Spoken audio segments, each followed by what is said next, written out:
Hello there, and welcome back to the We Miss the Exit show. We're doing the Italian Grand Prix preview.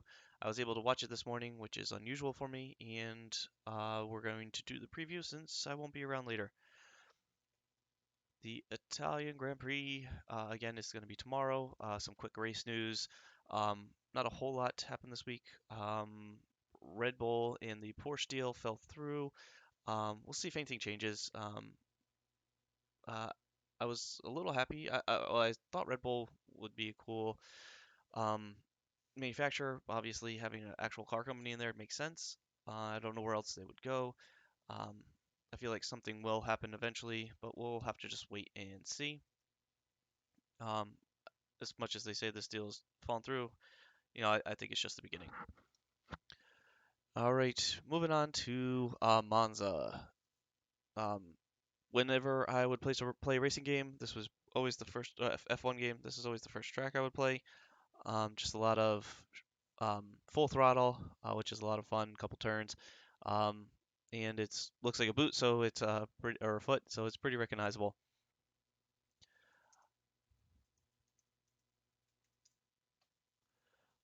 All right, so the grid here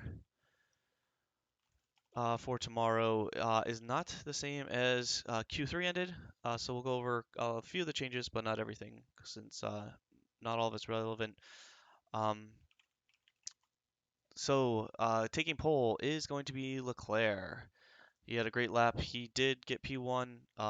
He got pole on his own. Had nothing to do with penalties or anything. So Leclerc, Ferrari is flying. Um, Russell's going to start P2. So Russell is going to be on the front row. Again, we'll get to Q3 in just a minute. Lando Norris is going to start P3. Ricardo P4. Gasly P5. Alonso 6th. Verstappen 7th. Nick DeVries 8th.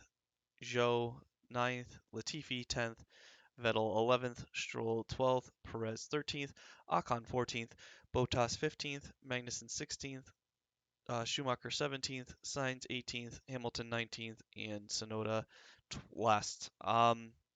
Like I said, there are quite a few penalties here. Max did end up in P2, but got a five-place penalty, so he's going to start P7. Sainz ended up in third, but he was moved to the back of the grid, so he's going to start 18th. Perez ended up in fourth on Q3. He's going to go to 13th. Hamilton ended up in P5 with Q3, and he's going to start 19th, back of the grid. Sonoda ended up back of the grid because he uh, got out early, so he's starting 20th. Russell, I feel, is the biggest person to gain from this. He ended up in sixth, and he's going to start on the front row. Um, so we'll see what happens when it comes to that. I think he was the one that got the most out of it. Norris, Ricardo, Gasly, Alonso, obviously all gaining from that. De Vries, who um, was out Q2, also going to pick up a lot. So there's a lot of people who gain from this. Obviously, Latifi's not going to qualify in B10, even though he made Q3 once, but still. Um, so that is your grid for tomorrow. My predictions for the Belgian Grand Prix. Um, I think Leclerc is going to win it all. I know Ferrari is more of I think they have really great single lap pace. We've seen that all season. This is Leclerc's eighth pole on the season. They're great on a single lap. Um, I think he's able to turn that into a win today, especially with the home crowd. I think he's got a little bit more home crowd for Ferrari. I think that gives him um, a little bit more drive to win the race here. I think he's had great pace all weekend. Again, that single lap, Max says they're running with a lot of downforce, which hurts them on single lap, but for a race they have better pace. I do think he ends up in second, but I do think Leclerc's going to end up winning the race. Perez, I think, does make it up to third. I think the Red Bull has great pace for the whole race. with their setup. Russell, I think, is going to end up in fourth. Norris fifth. Sainz sixth. I think he makes his way through the pack pretty easily. Alonso seventh. Hamilton eighth. Gasly ninth. And I think on his debut, F1 debut, De Vries gets 10th. The Williams looks really fast. It's looked fast since the break has ended.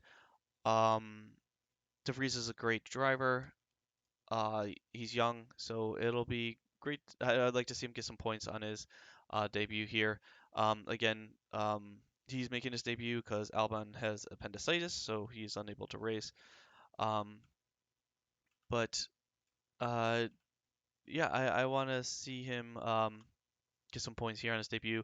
The Williams car, even Latifi has put in some good times. De Vries, there was a chance that he was gonna make Q3. But his final lap he had to abandon due to running off the track. He is, of course, a Mercedes driver and races in Formula E. I've seen him there a couple times. I do watch a little bit of Formula E. I think he's a great driver, and can't wait to see him finally get into a car. I thought maybe there's a good chance that he would replace um, Latifi for next year in the Williams, but we're just gonna have to wait and see. Obviously, Albon's already confirmed. Um, I do think there's a chance that we see De Vries in that Williams next year. Today may be, or tomorrow may be, um, the deciding factor of whether or not he actually gets to make it in.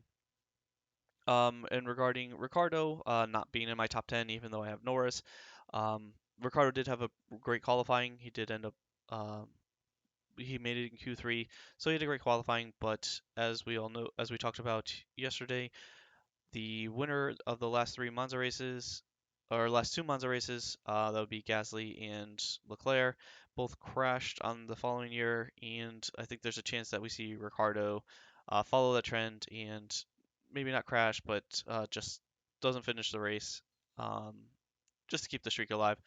Why not? I hope he doesn't get injured. And obviously, it's supposed to be Italian Grand Prix, not Belgian Grand Prix. Try to throw this together real quick so I can get it done before I have to head out for the day. Um, Speaking of which, last year Monza, we of course had the Verstappen and um, Hamilton crash. Uh, Hamilton caused a lot of issues. He's been crashing a lot, so causing a lot of contact. So if you go to our Twitter feed, you will get to vote. Is Hamilton or Russell going to cause a crash today? Obviously, I have Russell ending up in fourth. I don't think he causes a crash today. I think Hamilton does cause a crash. He's got to make his way through the pack. He's got to get around a lot of not so great drivers. So we'll see if he's able to handle that. As Alonso famously said, he only knows how to drive from first. Obviously not true, but still funny. All right, Fantasy F1. I do have Perez, maybe that, and Leclerc, so maybe that's why I'm kind of hoping that they are on the podium. A little bit of bias here. Made a huge mistake. I have Magnussen and Vettel, the two slowest cars on the track. Very disappointed on how they qualified. As you can see, I didn't get a lot of points for that. That little star next to Vettel means I'm supposed to get double points, so 18 points from Vettel and qualifying's not great. You could tell Vettel's frustrated. I thought he was going to have a great qualifying. He didn't. Ocon is my new driver, replacing Verstappen with Grid Rival, which is what we use. Uh, Once you lose a driver, you have to wait at least a race before you get him back. My hope is to get Verstappen back, but I don't know if it's going to happen. I got a couple contracts left, and don't think I'll have the money to get him back, but we'll see how he does. He is quite expensive, and that is definitely going to be a factor in being able to get him. I do have McLaren, so I'm not hoping Ricardo doesn't crash. I hope he does well. That would definitely help me, but who knows? So here's hoping for the best for the race. Enjoy the race tomorrow, and have a great day.